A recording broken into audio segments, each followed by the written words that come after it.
Ok, bonjour à tous. Merci d'être avec nous pour ce nouveau webinaire Xurso sur les effets de la crise du coronavirus. Donc aujourd'hui, on est très heureux de recevoir Corinne Lepage.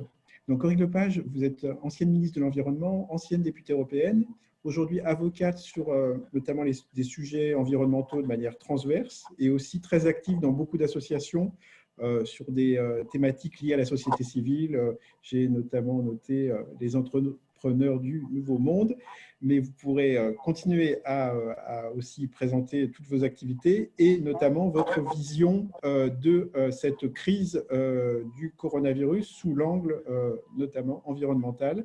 Juste avant de vous laisser la parole, je rappelle juste aux participants les règles. Donc, si vous voulez poser des questions, vous pouvez les écrire dans le chat et je les poserai de votre part à Madame Lepage. Ou alors, je vous demandez la parole par la fonction Raise Hand de Zoom et vous pourrez poser directement vos questions à Madame Lepage. Chère Corinne Lepage, donc c'est à vous pour voilà, 20-25 minutes de propos introductifs avant les questions. Merci, à vous. À vous. Bonjour Laurent, bonjour à tous. Permettez-moi un petit mot pour Olivier Hertz, que je vois à l'écran, qui était mon conseiller technique lorsque j'étais au ministère de l'Environnement et dont j'ai gardé un excellent souvenir, donc je suis heureuse de le saluer. Voilà. Alors, vous m'avez demandé de vous parler de l'aspect écologique, environnemental lié à la crise du coronavirus. Alors, j'orienterai peut-être mon propos autour de 2 temps, avant et après. Autrement dit, quels sont les liens que cette affaire peut avoir avec les questions d'environnement et deuxièmement, pour la suite, qu'en est-il? Alors, à l'heure qu'il est, il y a encore je dirais, beaucoup d'incertitudes sur le point de départ de cette affaire-là. Est-ce que c'est le marché de Wuhan et la chauve-souris qui a collé ce virus au pangolin, ou est-ce que c'est une mauvaise manipulation d'un des 2 laboratoires, parce qu'il y a 2 laboratoires possibles à Wuhan. Pour l'instant, on ne sait pas. Je ne sais pas dire si un jour on saura. J'en sais rien. Néanmoins, il y a eu dès le début une espèce de querelle idéologique sur le point de savoir s'il y avait des liens entre l'écologie et le Covid-19, ou le SARS-2, enfin, peu importe le nom qu'on lui donne. Alors, certains ont dit, ceux qui voient un rapport entre l'environnement et le Covid-19, c'est bullshit, c'est ce qu'a dit un des conseillers de notre ministre, M. Le Maire. Même si c'est un dysfonctionnement de laboratoire, ce n'est pas pour ça que cette question ne nous renvoie pas profondément à des questions environnementales, et notamment sur 2 points. Le premier, c'est que beaucoup d'études sont sorties qui montrent que la réduction massive de la biodiversité à laquelle nous avons assisté depuis maintenant plusieurs décennies a eu comme conséquence la disparition de beaucoup de zones naturelles et d'espaces tampons entre les zones où vivaient les espèces sauvages et les zones où vivaient les espèces domestiques à proximité de l'espèce humaine. Et que donc ce rapprochement entre les deux rend possible des contaminations et des zoonoses, c'est-à-dire des maladies animales, qui elles-mêmes peuvent ensuite devenir des maladies humaines. Donc, c'est peut-être pas le cas de l'espèce, si effectivement c'est un problème de laboratoire, mais il n'en demeure pas moins que le problème est très clairement posé et que ça fait des années maintenant que l'on met en exergue, que l'on, c'est pas on, c'est que des virologues mettent en exergue le risque épidémique auquel nous sommes confrontés. J'ai moi-même vécu, quand j'étais au Parlement européen, l'épidémie H1N1. C'est pas si vieux, hein, c'était en 2009, ça ne fait jamais que 11 ans. Il y avait eu le SARS avant, qui lui était beaucoup plus virulent, mais sur un espace beaucoup plus restreint. Voilà, donc il y a incontestablement un lien avec la manière dont nous avons organisé le monde. Deuxièmement, une série d'études, alors il y a 2 études italiennes, une étude de Harvard et ancienne chinoise qui a été faite au moment du SRAS, qui mettent en évidence le fait que il y a un lien entre une forte pollution atmosphérique et la sensibilité au virus. Alors, aujourd'hui, il y a un deuxième débat qui est né sur le point de savoir si, par hasard, les PM2,5, c'est-à-dire les particules fines les plus petites, ne seraient pas transmetteurs de virus. Il y a une étude italienne qui tente de le démontrer. Pour l'instant, ce n'est pas du tout établi, mais le contraire ne l'est pas non plus. Voilà. Donc, on cherche sur ce sujet-là. C'est peut-être vrai, c'est peut-être pas vrai. En revanche, ce qui paraît de plus en plus clair, c'est que lorsque vous avez des populations qui sont soumises à une forte pollution atmosphérique, la sensibilité à la promotion, à la propagation du virus apparaît assez établie, et c'est une des raisons pour lesquelles on pense que ça s'est beaucoup développé au nord de l'Italie, dans une zone qui est précisément une des zones les plus polluées d'Europe. Voilà, donc ça c'est un deuxième point, si je puis dire, qui relie la question virale et la question pollution atmosphérique, au-delà du reste du Covid, puisque les questions de pathologie liées à la pollution atmosphérique sont des questions qui sont quand même maintenant cernées depuis un paquet d'années. Nous avions fait avec Olivier voter la loi sur l'air en 1996, donc ça fait quand même 24 ans. Et on avait déjà à l'époque les études, des études américaines, puis il y avait une étude française Air Pur de 1993 qui montrait déjà tout ça. Voilà. Donc ça, c'est un premier aspect de la question qui me paraît quand même très important. S'y ajoute bien sûr, je dirais, notre modèle de développement et en particulier l'ouverture massive des frontières. Et je ne suis pas du tout nationaliste, donc je ne suis pas du tout dans ce registre-là, mais simplement pour dire que le transport de voyageurs et voire de marchandises, si le virus qui apparemment peut être propagé par des objets et peut rester plusieurs heures sur certains supports. Alors, les heures de contamination possible varient avec les supports, mais enfin, ça peut aller de quelques heures à plusieurs d'une journée, font que effectivement tout cela s'est propagé de manière extrêmement forte, en définitive. Ça, c'est le premier point. C'est pour avant. Alors maintenant, c'est après, c'est-à-dire maintenant. Alors maintenant, on se rend compte qu'il y a vraiment des choses qui ont changé. Les choses qui ont changé, je dirais d'abord, elles sont peut-être d'ordre psychologique avant de parler de l'économie. Là, je pense que chacun d'entre nous, nous avons senti une espèce de fragilité que nous ne sentions pas de la même manière avant. Alors, certains parlent du retour de la mort dans nos sociétés, ce qui n'est pas tout à fait faux, c'est ce que dit Onfray en particulier. C'est-à-dire que nous sommes des sociétés qui avons cherché à repousser les limites, ça c'est une chose, mais qui occultent la mort, et que là, elle est revenue, je dirais, ça nous est revenu en pleine figure. Mais au-delà de cela, la sensation de la sensibilité, de la fragilité de l'espèce humaine, et le fait que un virus aussi minuscule soit capable de paralyser la moitié de l'humanité. Quand même quelque chose d'extrêmement puissant, et donc qui montre une fragilité et qui en a dégagé d'autres. Alors, fragilité dans notre organisation économique, le fait que 80% de nos médicaments, tout ce que je dis là, tout le monde le sait, hein, les principes actifs de nos médicaments ne sont pas fabriqués ni en France ni en Europe. Et c'est vrai pour les médicaments et c'est vrai pour beaucoup d'autres choses. Donc, la question des chaînes d'approvisionnement a été revue, et de manière plus générale, on se repose la question du territoire.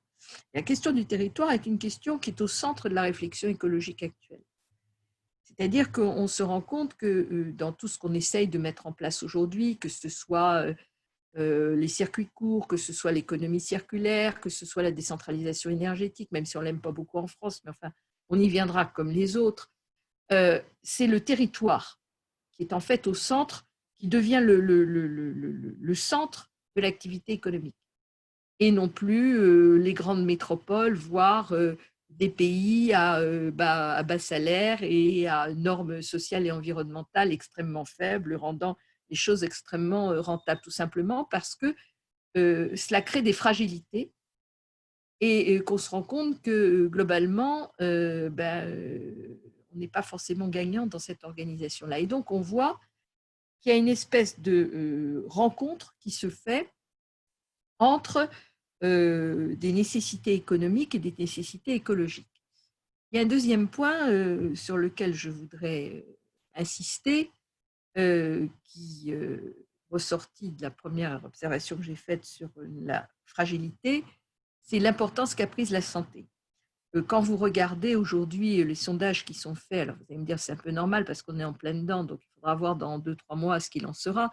Enfin, je pense qu'on a tous été très traumatisés par ce que nous venons de vivre et incontestablement, la question santé est au cœur des préoccupations des gens, avant même la question du pouvoir d'achat.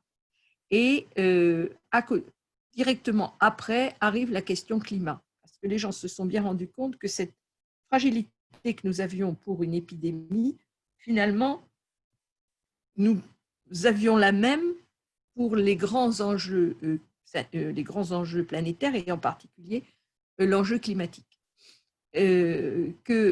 Par conséquent, les sujets devaient en quelque sorte être un peu attrapés ensemble. Et on voit bien qu'il y a une évolution dans la demande des gens, dans l'organisation de la vie de nos concitoyens. Alors, bien sûr, c'est vrai, on peut prendre plein de sujets. Prendre l'alimentation déjà, l'alimentation de proximité. C'est quelque chose qui apparaît maintenant comme une évidence. Le télétravail, qui transforme beaucoup les rapports de travail. Il y a grandes entreprises qui ont décidé maintenant que ce serait que télétravail, donc on voit bien que cela, c'est évidemment très profitable pour réduire les émissions de gaz à effet de serre et au passage aussi réduire les coûts de déplacement de transport dans les entreprises, parce que c'est des budgets qui sont de loin pas négligeables. Mais au-delà de ça, ça a des conséquences très importantes sur la vie des gens. Si effectivement on télétravaille, ce n'est pas forcément obligatoire de vivre dans une grande métropole. Et beaucoup de nos concitoyens qui ont passé cette période de confinement à la campagne ou dans des villes qui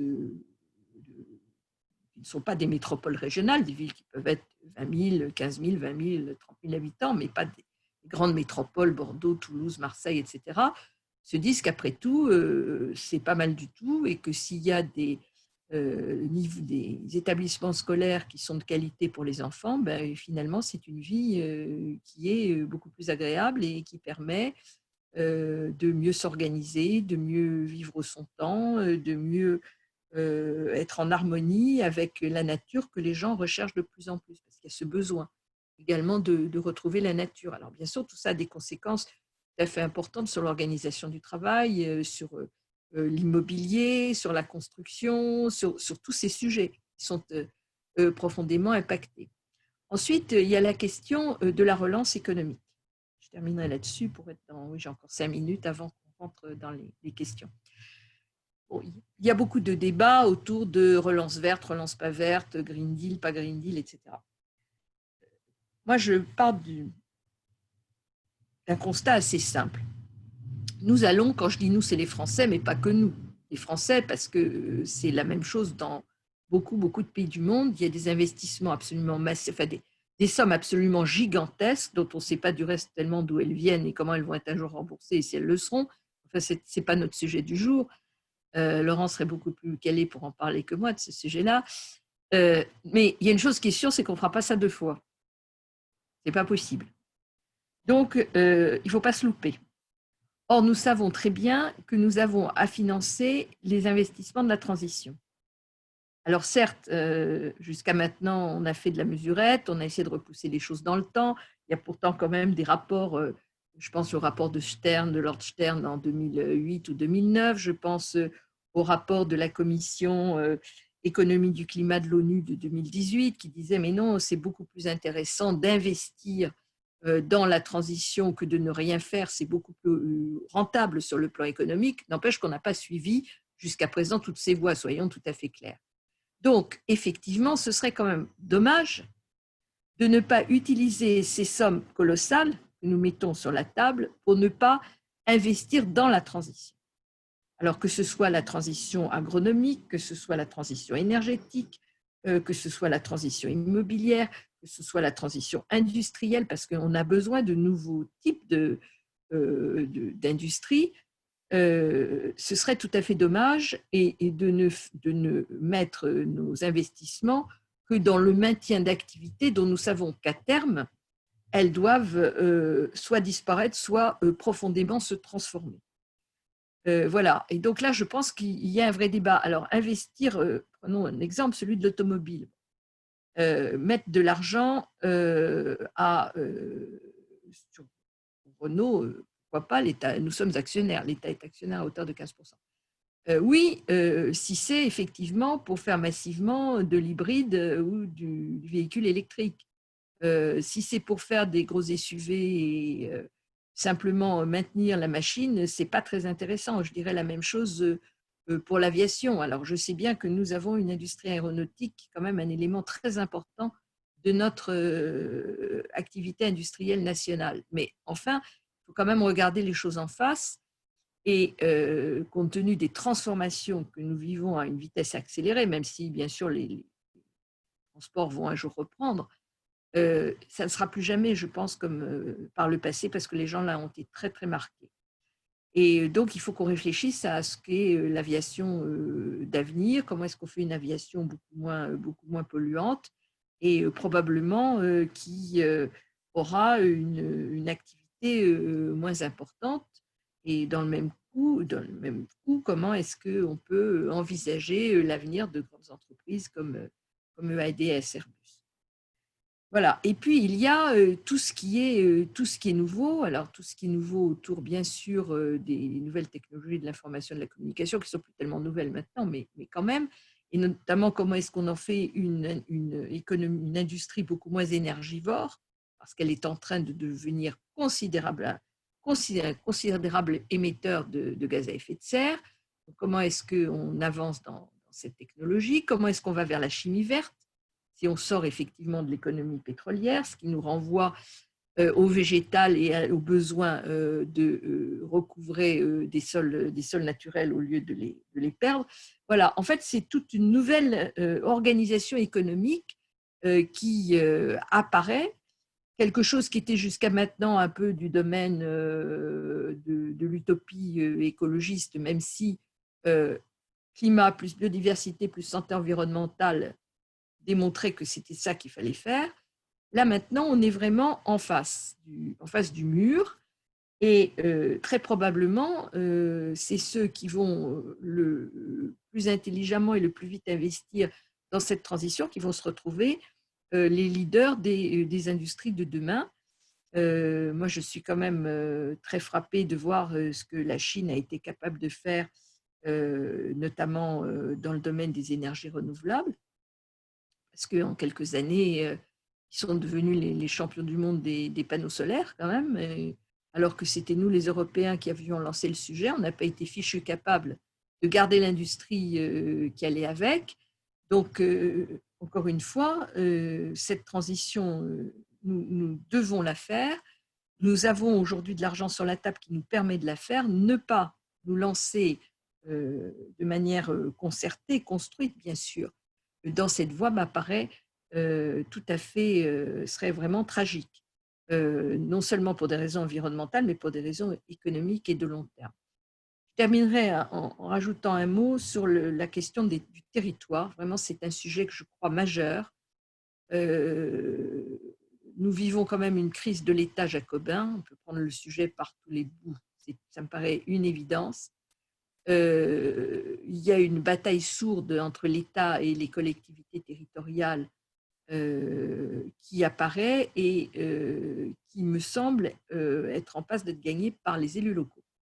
Tout simplement parce qu'on ne fait pas sans eux.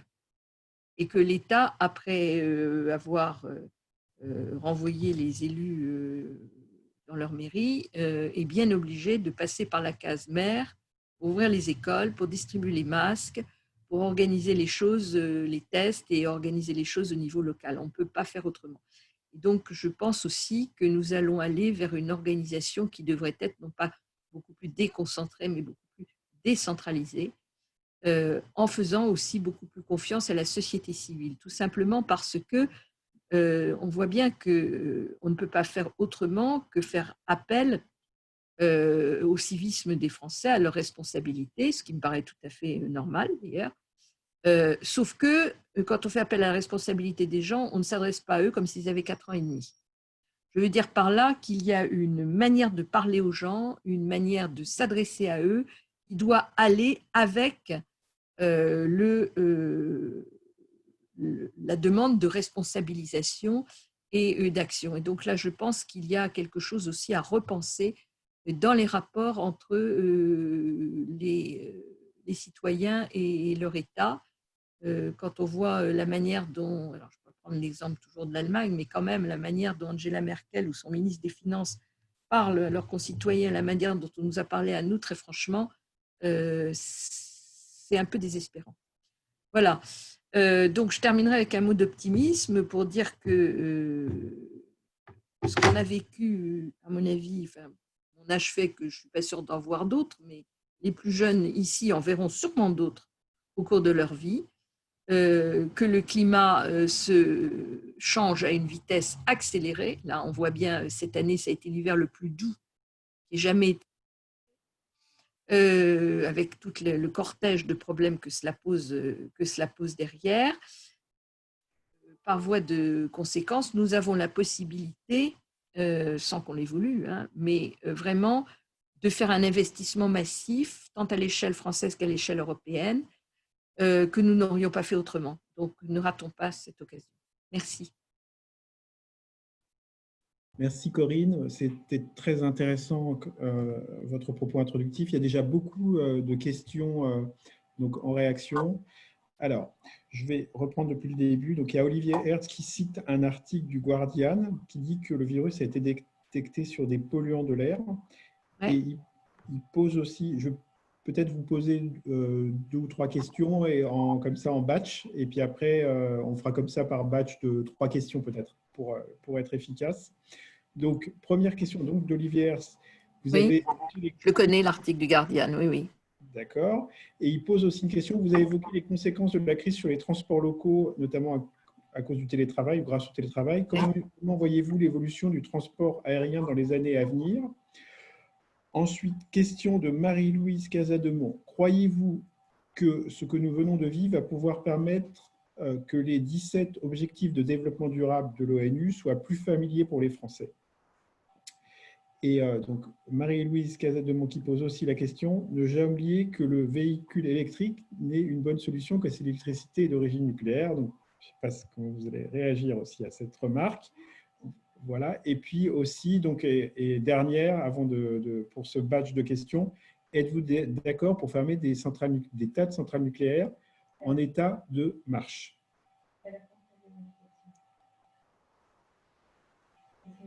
Marche. Ouais, donc la question, c'est, je ne sais pas si vous avez entendu, c'est est-ce que vous êtes d'accord pour fermer des centrales nucléaires qui sont toujours en état de marche? Voilà, c'est à vous pour les premières réponses. Je pensais bien que j'aurais une question sur le nucléaire. J'aurais pas en avoir. Bon, alors, cher Olivier, oui, j'ai lu l'article du Guardian, absolument, qui reprend l'étude de Harvard. Il y a une étude italienne dont je crois Stéphane Mandard dans Le Monde s'est fait l'écho il n'y a pas très longtemps. Je suis restée très prudente parce que c'est quand même discuté encore cette histoire-là. Mais enfin, il semble bien que les particules très fines puissent être utilisées en fait comme des aérosols et porter le virus. Bon, les études, elles sont en train d'être faites, donc voilà. Alors, deuxièmement, sur l'avenir du transport aérien, je ne suis pas Madame Soleil. Nous avons, nous, en France, depuis des années, investi dans des lignes à grande vitesse, dans des trains pour éviter les avions, les lignes aériennes intérieures. Bon. Très franchement, aujourd'hui, on peut pratiquement aller dans toutes les grandes villes de France, sauf Toulouse, en 3 heures, moins de 3 heures. 3 heures ou moins de 3 heures. Donc, très franchement, l'avenir du transport aérien en France, sur le territoire métropolitain, je ne parle pas de l'outre-mer, euh, c'est quand même très, très compromis. J'entendais ce matin Madame Borne dire que l'objectif d'Air France était de réduire de 50% ses émissions de gaz à effet de serre dans les transports intérieurs, enfin, métropole. Ça veut dire en fait réduire de 50% les vols. C'est ça que ça veut dire. Je pense que ça ira encore un peu plus loin. Alors pour le reste, ça dépend de savoir si effectivement on va continuer à avoir du transport à bas coût, comme on l'a connu, aller passer un week-end à New York qui coûte pas grand-chose, 150 ou 200 euros parce qu'on s'y prend très longtemps à l'avance et pouvoir aller au bout du monde très facilement. Je ne suis pas sûre. D'abord, je pense que les petites entreprises aériennes vont être très nombreuses à déposer le bilan. Ça a déjà commencé. Bon, pour les grandes compagnies nationales, les États vont essayer de les sauvegarder parce qu'on a besoin des transports aériens. Mais la grande question, c'est est-ce que le transport de masse va continuer dans les mêmes conditions? Et là, on peut quand même en douter. Alors, si un jour il y a un prix du carbone, et je pense qu'on y arrivera, avoir une taxe carbone d'une manière ou d'une autre, ça renchérira encore évidemment le coût du transport aérien, rendant le transport de masse encore plus réduit. Voilà, mais ceci étant, je ne suis pas Madame Soleil et peut-être que le tourisme de masse va redémarrer. Pour un pays touristique comme le nôtre, c'est très embêtant, cette histoire-là, j'en suis tout à fait convaincue. Je suis très réaliste sur ces points-là. Mais d'autant plus que les Asiates ou les Américains dépensent quand même beaucoup plus que les Français ou les Européens chez nous. Mais je pense que là, il y a un vrai bouleversement. Et puis, regardez tous les gens qui ont... Il n'y a pas que l'avion, hein, tous les gens qui ont été bloqués dans des croisières. Je pense que ceux-là, ils ne retourneront pas facilement en croisière déjà, pour commencer. Et les autres, ils se poseront la question en partant, savoir comment je fais pour revenir, si jamais il y a un problème.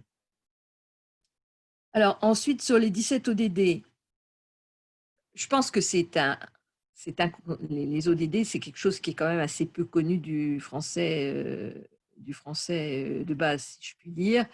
C'est bien dommage, hein, je le regrette, mais c'est un fait. On ferait un radio-trottoir pour savoir combien de gens connaissent, on dit c'est quoi les ODD ou même les objectifs de développement durable. À mon avis, s'il y a, allez, je vais être optimiste, un Français sur 10 qui sait ce que c'est, je pense que c'est très très bien. Et je pense qu'on n'en est pas là. Mais les sujets environnementaux commencent à être de mieux en mieux compris. Et on le voit par je dirais, toutes les initiatives qui ont été prises sur le monde d'après, le jour d'après, etc. C'est vraiment très prolifique. Il y a beaucoup de choses qui ont été écrites. Il y a, je lisais encore cet après-midi un rapport de France Stratégie sur le sujet où il y a beaucoup de choses. Il y a l'initiative des parlementaires, il y a des initiatives ensuite d'organisations non gouvernementales qui ont été prises aussi sur ces sujets-là. Je veux dire que les ménages se sont mis en route. Ça, c'est plutôt positif. Donc, espérons, madame, que les ODD vont être mieux connus de nos concitoyens. Alors, sur les véhicules électriques, comme vous le savez tous, parce que ce n'est pas un secret, je ne me cache pas de grand-chose, d'ailleurs, je ne suis pas du tout une fervente défenseur du nucléaire. Je ne suis pas pour les fermer toutes, ça je pense que c'est complètement idiot et qu'on ne peut pas se le permettre de toute façon, donc il faut être réaliste. Mais je ne crois pas du tout à l'avenir du nucléaire, pour une raison qui n'est même pas écologique, qui est une raison purement économique et financière. Compte tenu de ce que coûte aujourd'hui le kilowattheure solaire ou éolien, il est tout à fait clair que ce n'est pas une solution d'avenir. Alors vous allez me dire, oui, mais les Chinois ou les Russes en font, oui, c'est vrai, mais quel pourcentage?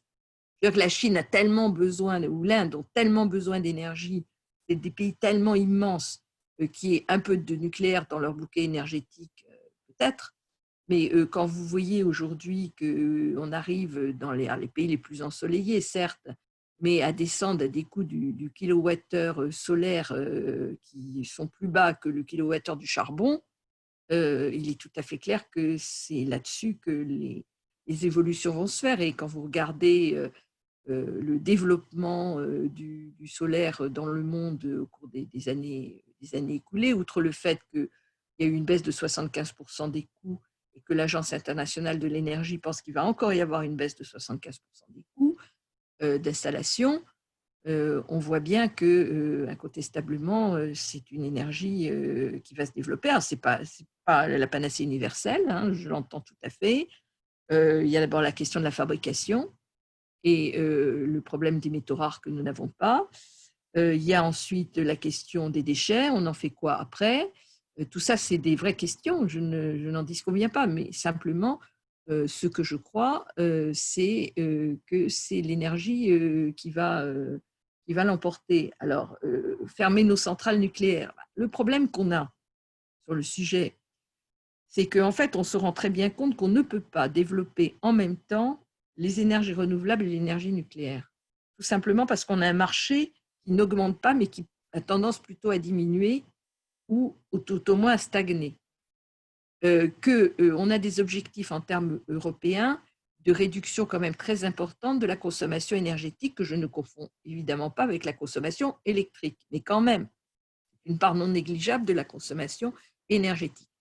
Et par voie de conséquence, tout simplement, nous n'arrivons pas à développer en même temps des centrales nucléaires ou les laisser au niveau où elles sont et faire monter nécessaires les énergies renouvelables. Et donc, nous ne sommes pas à nos objectifs communautaires, puisque je rappelle qu'on devait être à 23% cette année, on est à 18%, je crois, quelque chose comme ça. On a des objectifs ambitieux de 33% du renouvelable en 2030. On ne peut pas y arriver. On ne peut pas y arriver avec toutes nos centrales nucléaires. Donc, moi, ce que je propose, c'est tout simplement de faire un rapport coût-avantage, les investissements nécessaires pour les vieilles centrales, pour les mettre à niveau en termes de sécurité, c'est-à-dire post-Fukushima, et le fait de les fermer, donc progressivement d'aller vers leur fermeture. Mais le vrai sujet, c'est même pas la fermeture des centrales, le vrai sujet, c'est ce qu'on en fait d'autres ou pas. C'est là, le vrai enjeu, il est là. C'est-à-dire à côté de Flamanville, sur lequel je ne m'étendrai pas, est-ce qu'on en fait d'autres ou est-ce qu'on n'en fait pas d'autres? Parce que si on en fait d'autres, ça veut dire qu'on repart pour 60 ou 70 ans de nucléaire, compte tenu des rapports économiques entre les différentes sources énergétiques. Est-ce que c'est vraiment rentable et est-ce qu'on peut vraiment se le payer? Voilà, moi je pense que le vrai sujet, il est autour de cela. Mais merci Corinne. ce n'est probablement pas un avis partagé par ceux qui me font la gentillesse de m'écouter, mais enfin, je suis là pour vous dire ce que je pense, donc je vous le dis. C'est une réponse et il y a encore une autre question. Votre point de vue sur les… Vas-y Marie-Louise, vas-y. Oui, votre point de vue là, par lequel vous venez de terminer sur l'aspect économique à long terme du nucléaire est très intéressant. Hein, je trouve très intéressant. Même si je pense qu'on ne peut pas faire des ENR sans faire aussi du nucléaire. Et surtout pas du véhicule électrique aussi. Non, mais c'est là où je suis d'accord avec vous, c'est que faire du véhicule électrique pour faire qui marche avec des centrales thermiques, c'est complètement crétin. Là-dessus, je suis complètement d'accord avec vous, ça c'est clair. Oui, et puis là, j'ai Hubert Lévy-Lambert qui m'a fait repenser aussi à vous dire que l'intermittence du soleil, du solaire et de l'éolien font que c'est vraiment un gros problème. Alors, oui et non. Oui, dans la absolue, vous avez évidemment raison, mais pas complètement. Pourquoi? Parce que d'abord, le renouvelable, ce n'est pas que le solaire et l'éolien. J'ai beaucoup insisté sur c'est vrai. Oui. Ce qui se déplace. Bon. Vous avez l'hydraulique, qui quand même chez nous est très importante, c'est 13%. Oui, bien sûr. Et vous avez la biomasse. Donc, vous avez des énergies renouvelables non intermittentes et des énergies renouvelables intermittentes. Deuxièmement, vous savez comme moi, parce que vous êtes beaucoup plus calé que moi sur ces sujets, on fait quand même… Non, pas du tout. Ici. Moi, je ne suis qu'une juriste, hein. Je ne prétends à rien d'autre. On a fait de sacrés progrès sur le stockage, et notamment sur le développement de l'hydrogène. Donc, on va finir par y arriver à ça. Donc, c'est vrai que c'est très coûteux encore aujourd'hui. La rentabilité n'y est pas. Je suis d'accord avec vous. Mais quand même, ça se développe énormément. Et puis, on voit quand même qu'au niveau européen, je suis désolée de le dire, il y a des pays qui ont dépassé les 50% de renouvelables dans leur mix énergétique. Un exemple, s'il vous plaît, parce que, La Suède. oui, voilà, j'attendais. Je me disais bien que ça devait être la Suède, mais enfin, le modèle suédois, c'est un modèle qui s'applique à 9 millions d'habitants et pas à 65 millions. Les Allemands sont quand même à 35, hein. Oui, bien sûr, mais ils ont aussi d'autres problèmes et qui font qu'on les sort d'affaires très souvent à la frontière. Oui, dans les deux sens. Parce que vous savez comme moi, autant nous sommes exportateurs nets vers l'Espagne et l'Italie, mais nous sommes importateurs nets vis-à-vis de l'Allemagne. Oui. Ok. Je n'ai pas les chiffres sous le nez, hein, mais, Oui, non, mais je suis sûre de ce que je vous dis. Chaque année. Je suis sûre de ce que je dis là-dessus. Oui, oui, je ne dis pas. Olivier, c'est sans doute tout aussi, d'ailleurs. Oh, Olivier, il est très calé, il est beaucoup plus calé que moi là-dessus. Ouais. Donc là, je vais vous poser, Corinne, en fait, il y a énormément de questions. Donc, Ouais. je vais peut-être en poser plus que 3 parce qu'il y en a tellement pour respecter le timing. Et je vous laisserai un peu articuler les réponses. D'accord, je note, parce que sinon j'oublierai. Voilà, d'accord. Alors, donc, question de Jacques Verdonck. Le ministre de l'économie conditionne les aides à l'industrie automobile à leur relocalisation en France. Ne faut-il pas mieux les conditionner au développement des véhicules électriques? Ensuite, il y a une remarque par rapport au fait que la transition énergétique pourrait coûter très, très cher. Donc, ça aussi, c'est une remarque qui appelle peut-être une réponse. Ensuite, de camarade Guyot, comment faire évoluer les CA et actionnaires, les conseils d'administration et actionnaires des entreprises vers ce changement de paradigme? Oui. Ensuite, donc vers la transition, Renaud Hamelin, que pensez-vous de la 5G dont beaucoup pensent qu'elle est mauvaise pour la santé? Oui. Donc Marie-Louise à nouveau, je partage avec vous le positionnement pro-solaire, mais que dites-vous pour l'éolien et les objectifs à l'horizon 2023 sur cette énergie? Olivier Hers, pensez-vous comme certains que l'épidémie est la conséquence de la destruction de la biodiversité? Voilà, je continue. Ensuite, toujours du camarade Guyot, de votre point de vue, par quel mécanisme les procès environnementaux que vous menez, comme d'autres, peuvent avoir un effet d'entraînement? Oui. Ensuite, je continue encore. Hein. Voilà. Donc, Stéphane Dalmat. On se revoit demain matin. Voilà. Il y en a encore 6. Voilà. Puis après, comme ça, je vous laisserai répondre comme vous le souhaitez, et puis conclure juste après. Connaissez-vous la société française MDI? Donc, c'est Stéphane Dalmat qui nous pose la question. Connaissez-vous la société française MDI qui a développé des véhicules à l'air comprimé, zéro pétrole, qui se tourne vers l'Inde pour trouver des fonds pour son développement? Donc, j'imagine l'Inde et pas la France, malheureusement. Oui. Frédéric Tatou, où parle-t-on de manière structurée de la problématique de la faiblesse de l'État face à la crise et des approches de remédiation, ce qui est très loin de la question de la Ve République et celle du contrat social? Voilà. Ensuite, Gilles Trémet, les coûts du nucléaire sont plombés par les normes de sécurité titanesques, le solaire et l'éolien allégés par la manne publique.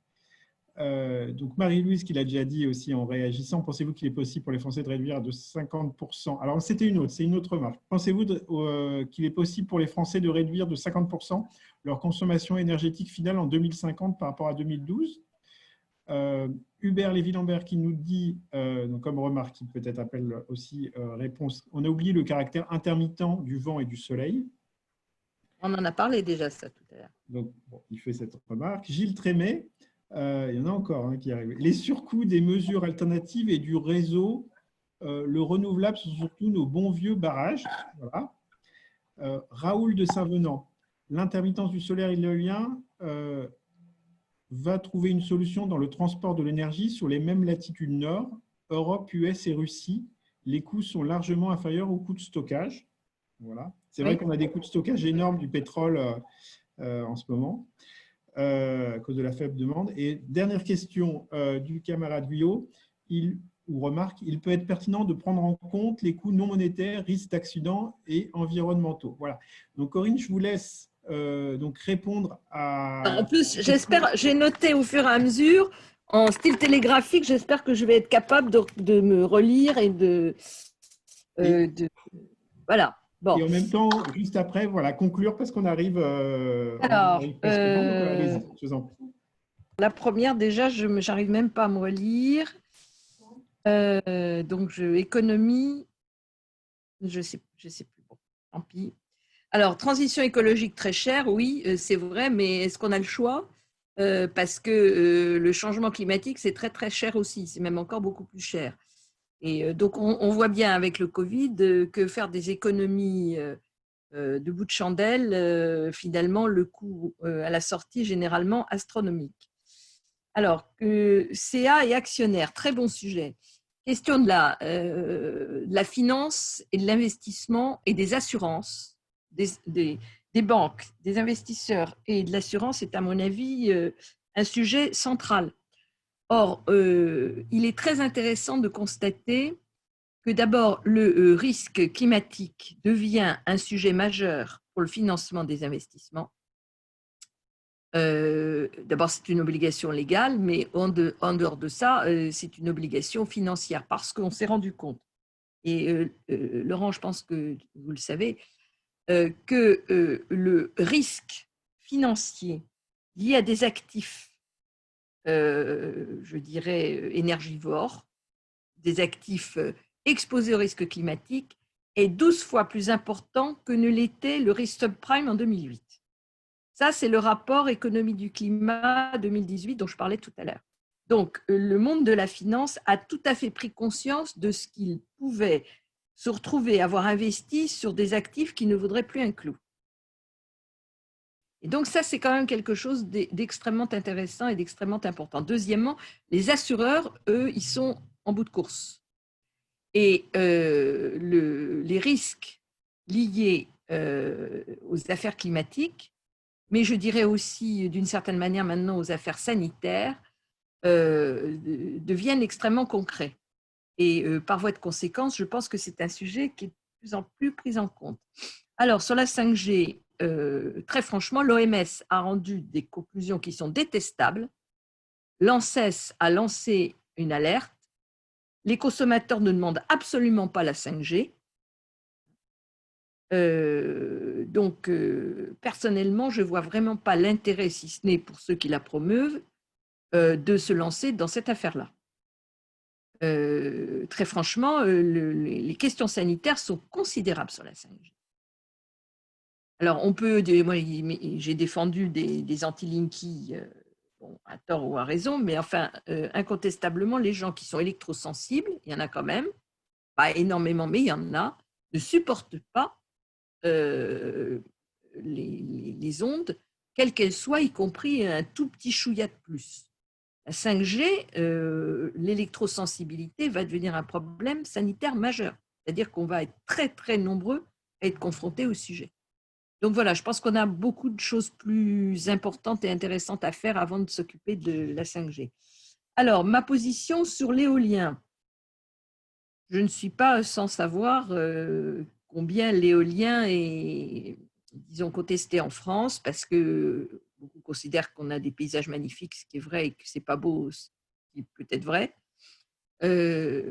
Bon, l'éolien en mer,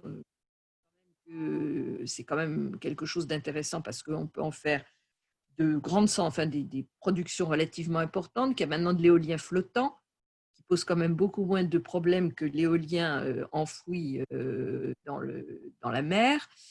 Donc, je suis comme vous tous très sensible à la protection de notre patrimoine et par voie de conséquence, je pense qu'il y a des éoliennes qui ne doivent pas être mises dans des endroits où on les a mises. Ceci étant, on aurait des éoliennes le long de nos autoroutes, je ne vois pas le problème que ça pose. Pour moi, ça m'en pose zéro. Je veux dire, par là, le long des voies ferrées, le long des routes, là où malheureusement c'est déjà saccagé, qu'est-ce que ça peut fiche qu'il y ait des éoliennes en plus ou pas? Voilà, donc. Oui, mais en fin de compte, souvent, les bords des autoroutes, comme vous dites, sont déjà bien occupés, le gaz, etc. Et puis c'est surtout que l'éolien restera toujours très faible dans le bilan énergétique. Donc, à quoi ça sert, tous ces investissements qui ne servent qu'à pomper de la subvention française? Oui, c'est vrai. Les investisseurs étrangers. C'est vrai, enfin, on a quand même des boîtes françaises qui font de l'éolien. Oui, avec des Pas que les étrangers, il n'y a pas que les étrangers. Les gens qui font des énergies renouvelables, ils vous diront que quand on fait de la décentralisation énergétique et qu'on fait de l'autoconsommation collective, moi c'est un sujet que je connais assez bien, bon, c'est pas dans notre ce centre d'intérêt aujourd'hui, bah, c'est quand même pas très normal que vous payiez pour le réseau la même chose si vous transportez l'électricité chez votre voisin et quand vous le transportez à Marseille, que vous êtes à Amiens et que vous le transportez à Marseille, quoi. Il y a un truc qui ne va pas. Donc, moi, je suis pour une vérité. Quand j'étais jeune, on parlait de la vérité économique des prix. Je ne sais pas, certains d'entre vous se souviennent peut-être, les plus anciens, de ce slogan. Allons à la vérité économique des prix, c'est quand on avait des prix administrés qu'on nous disait ça. Ben, moi, je suis pour une vérité écologique des prix, c'est-à-dire qu'on internalise l'éco externe et qu'on soit juste. Eh ben, Hubert Lévy-Lambert, qui a écrit La vérité des prix et qui est là ce soir, voilà. doit Je l'ai être lu heureux de il y a quelques années et voilà, la vérité des prix. Alors, ensuite, biodiv, Covid, j'en ai dit un mot tout à l'heure, comme il y a beaucoup de questions, je n'y reviens pas. Est-ce que les procès environnementaux jouent un effet d'entraînement? J'en suis absolument convaincue. Alors, pour moi, il n'y a même pas de question là-dessus.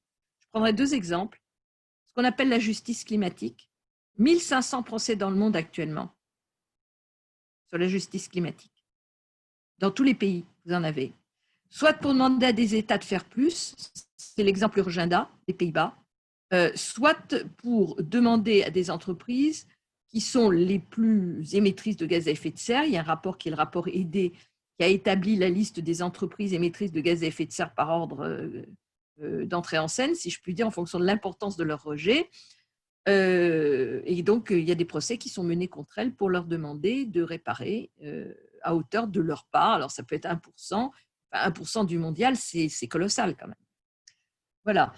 C'est le premier exemple. Le deuxième exemple, c'est évidemment les procès sanitaires. Regardez, les procès autour du Roundup et du glyphosate sont devenus des procès absolument dans le monde entier. Il se trouve que dans mes activités associatives, j'ai monté une plateforme qui s'appelle Justice Pesticides, dans laquelle, oui, je l'ai dans ma bibliothèque, monsieur, qui s'appelle Justice Pesticides, dans laquelle nous publions gratuitement, bien sûr, avec un site qui est très facile d'accès, les décisions qui sont publiées dans le monde, qui sont sorties dans le monde entier en matière de pesticides. Alors aujourd'hui, on en a 1500 ou 2000 à rentrer. Pour l'instant, on en a rentré 350 ou 400, mais il y en a dans le monde entier. J'en ai en Afrique, j'en ai en Inde, on en a aux États-Unis, on en a partout. Et si vous voulez, c'est un droit qui se construit par degrés. C'est-à-dire que c'est une nouvelle manière de faire du droit international. Quand on a une conception westphalienne des choses, c'est les États qui font le droit international, puis ensuite ça descend. Bien là, aujourd'hui, on est dans une construction du droit international qui est à l'inverse. C'est-à-dire qu'un succès rencontré dans un pays permet de s'appuyer pour en faire un dans un autre pays, et ainsi de suite. C'est comme ça que le droit international est en train de se construire aujourd'hui. C'est absolument fascinant, parce que ça n'a rien à voir avec ce qu'on a appris à l'école. Mais c'est ce qui est en train de se passer. Alors, MDI, je ne connais pas. J'avoue mon ignorance, je ne connais pas. Mais je ne suis pas surprise.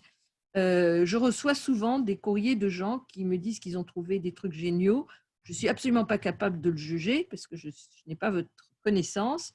Je pense que dedans, il y a des gens qui trouvent tout et que ça ne vaut pas grand-chose, mais il y a souvent des choses très intéressantes. Et malheureusement, ils ont beaucoup de mal à se faire financer, c'est vrai. Alors, ensuite, l'approche remédiation, faiblesse de l'État. Oui, ça rejoint ce que je disais tout à l'heure sur le territoire. Je pense que la question d'abord de la remédiation, de la réparation, de l'adaptation, de la résilience sont des sujets qui deviennent absolument majeurs. Et ces sujets-là, on ne les traite pas par en haut. On les traite de manière transverse et en associant les parties prenantes. Sinon, ça ne se fait pas, ce n'est pas possible. Parce que la résilience, elle implique un effort de chacun. Et un effort qui est considéré comme juste par chacun. Donc consenti, donc partagé. Donc c'est une autre manière de gouverner. Ce n'est pas très simple, c'est facile à dire, beaucoup plus difficile à faire. Mais je pense que c'est quand même dans cette direction qu'il faudrait aller. Alors, est-ce que les Français pourront réduire de 50% leur consommation en 2050? Je vais vous dire, je ne serai pas là pour le voir, donc je ne sais pas si dans ma réponse j'aurai tort ou j'aurai raison. je dirais que les Français ne sont pas seuls au monde. Les objectifs, ils sont internationaux. Donc, ou bien le modèle international de l'économie mondiale se sera transformé de telle sorte qu'on puisse avoir une autre organisation qui est effectivement moins énergivore et surtout beaucoup moins consommatrice de ressources, parce qu'on parle beaucoup du climat, mais il n'y a pas que le climat, il y a toutes les ressources qui sont en cause. On n'a pas parlé de l'eau. L'eau est un sujet absolument majeur dans les années qui viennent. Les ressources minières, les matières premières, tout. Donc, où on aura trouvé le moyen de transformer notre modèle économique global, et à ce moment-là, oui, on y arrivera, mais on n'y arrivera pas tout seul. Ce que je veux dire par là, ce n'est pas les Français. C'est où on atteindra, le monde, la planète arrivera à l'objectif de réduction de ses émissions de gaz à effet de serre et de réduction de ses consommations en 2050. Et c'est tout le monde qui va y arriver, ou on n'y arrivera pas, et nous pas plus que les autres. Voilà ma réponse. Ceci dit, comme je vous l'ai dit, je ne serai pas là pour le voir. Alors, ensuite, le surcoût réseau par rapport, le surcoût, oui, du stockage par rapport au réseau, oui, je crois qu'on est en train, avec ce qu'on vit parallèlement de la crise pétrolière, dont on ne parle pas beaucoup, hein, l'histoire du pétrole. Il y a un papier dans Le Monde ce soir sur le Nigeria et les pays africains confrontés à cette baisse massive du prix du pétrole. Bon, pour le climat, c'est plutôt une bonne nouvelle, mais pour les économies qui reposent totalement dessus, ce n'en est pas une, mais ça renvoie à ce que je disais tout à l'heure sur les risques liés aux actifs. Ça renvoie à cette question-là.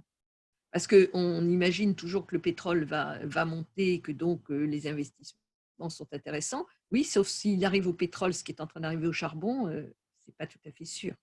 Voilà. Donc, le problème, c'est qu'on n'a pas de gouvernance mondiale pour régler ces sujets-là. On n'y arrive pas.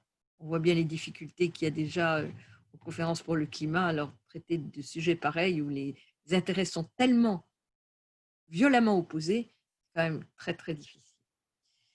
Alors, qu'est-ce que j'avais? Le coût des risques. Qu'est-ce que j'ai mis? Oui, comment intégrer le coût des risques? Oui, bien sûr. On en revient à la question des assurances dont je parlais tout à l'heure, parce que le coût des catastrophes naturelles, entre guillemets, c'est quand même facteur 10 en 10 ou 15 ans.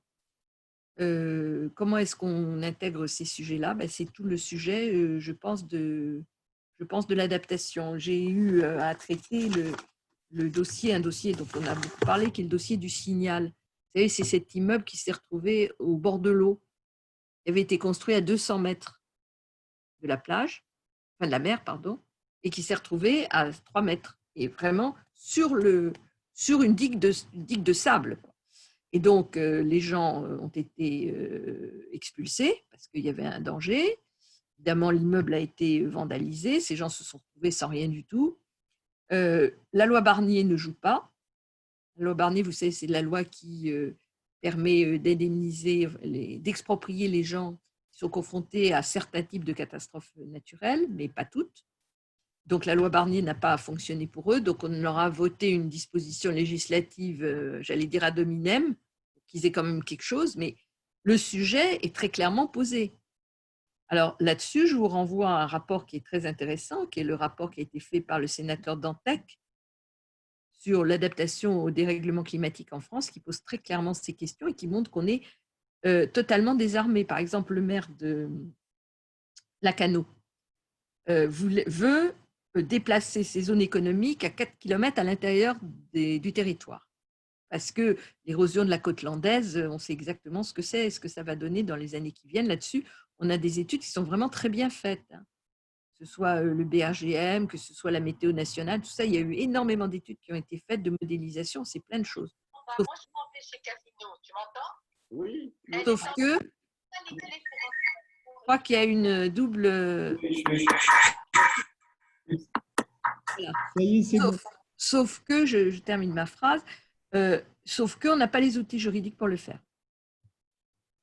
Voilà, donc un peu voilà les réponses que je pouvais faire à vos questions. J'étais un tout petit peu plus longue, cher Laurent, que ce qui était prévu.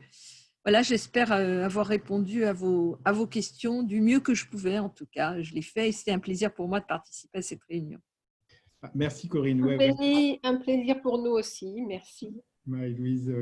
Merci beaucoup. Se joignent aux participants pour merci à vous. Vous remercier. Vous avez vu, il y a beaucoup d'intérêt pour ces questions-là, avec des différents points de vue. C'est ça qui fait la richesse du débat. Exactement. Exactement. Et il y a beaucoup, et c'est vrai que c'était très intéressant par votre connaissance très précise de ces sujets.